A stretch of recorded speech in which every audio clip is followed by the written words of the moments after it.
নারায়ণগঞ্জের সিদ্ধিরগঞ্জে অষ্টম শ্রেণীর স্কুল ছাত্রী স্বপ্নার বস্তাবন্দি মরদেহ উদ্ধারের ঘটনায় মামলা দায়েরের 15 দিন পেরিয়ে গেলেও ঘাতকদের চিহ্নিত করতে পারেনি পুলিশ। প্রতিবাদী স্কুল ছাত্রী স্বপ্না হত্যাকারী আসামিদের গ্রেফতার ও সুষ্ঠু বিচারের দাবিতে মানববন্ধন কর্মসূচি পালন করেছে তার পরিবার ও এলাকাবাসী। এদিকে 30 এপ্রিল স্বপ্নার বাড়ি থেকে বের হওয়া এবং বাড়িতে প্রবেশের একটি সিসিটিভি ফুটেজ এসেছে সকালের সময়ের হাতে। সহকর্মী জাকির হোসেনের পাঠানো তথ্য ও ভিডিওতে ডেস্ক রিপোর্ট। নারায়ণগঞ্জের সিদ্ধিরগঞ্জে অষ্টম শ্রেণীর স্কুল ছাত্রী স্বপ্না হত্যার আসামিদের গ্রেফতার ও সুষ্ঠু বিচারের দাবিতে মানববন্ধন কর্মসূচি পালন করেছে তার পরিবার ও এলাকাবাসী। বৃহস্পতিবার সকাল 10টায় সিদ্ধিরগঞ্জ থানার সামনে এই মানববন্ধন কর্মসূচি পালন করা হয়। মানববন্ধনে অংশগ্রহণকারীরা দ্রুত স্বপ্না হত্যাকারীকে গ্রেফতারের দাবি, সুষ্ঠু বিচারের দাবি জানান। স্বপ্নাকে আমি দেখেছি তার বাবা সাইকেলের পিছনে সামনে ঘাড়ে এইভাবে বড় হয়েছে।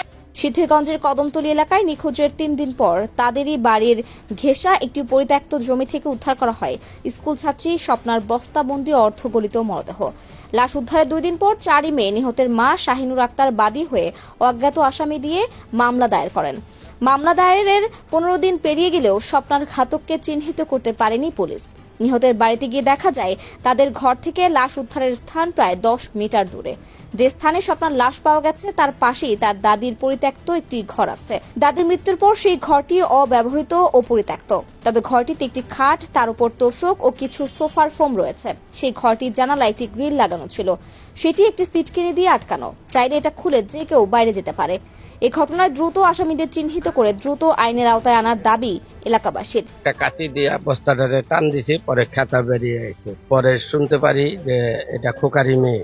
তাই এলাকাবাসী হয়ে আমি সুষ্ঠু বিচার চাই, খুনি ধরা পড়ুক। একজন স্কুল ছাত্রী হিসেবে আর ফ্রেন্ড হিসেবে আমি এটাই চাই আইনের কাছে যে ওকে যে হত্যা করছে বা ওকে যে মেরে থাকুক না কেন, তাকে যেন আইনের আওতায় আনা হয় এবং তাকে সঠিক শাস্তি দেওয়া হয়। 2 তারিখ থেকে আজ পর্যন্ত অদ্যাবধি থানারে বহুত দৌড়াদৌড়ি করছে, কিন্তু কোনো তদন্তপূর্বক আসামিও শনাক্ত করে নাই বা কাউকে গ্রেপ্তারও করে নাই। আমার ওয়াইফ বাদী হয়ে একটা অজ্ঞাতনামা মামলা করা হয়েছে।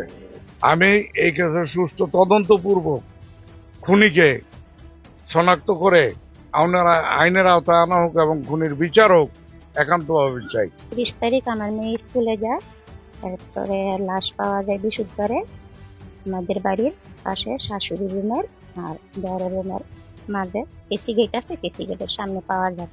এরপরে আমরা আসার পর আমার স্বামী স্ত্রী দুজনকে নিয়ে যায়, জিজ্ঞাসাবাদ করে। জিজ্ঞাসাবাদের পরে আমরা একটা মামলা দায়ের করি।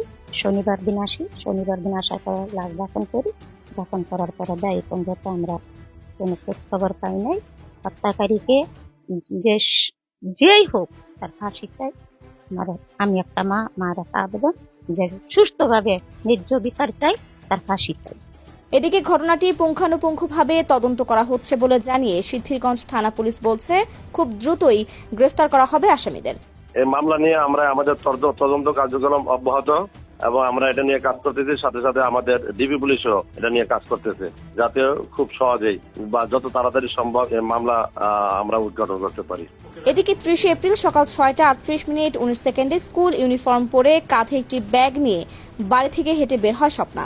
প্রায় 3 ঘন্টা পর সকাল 9:48 রিকশায় করে বাড়ির সামনে এসে নামে সে।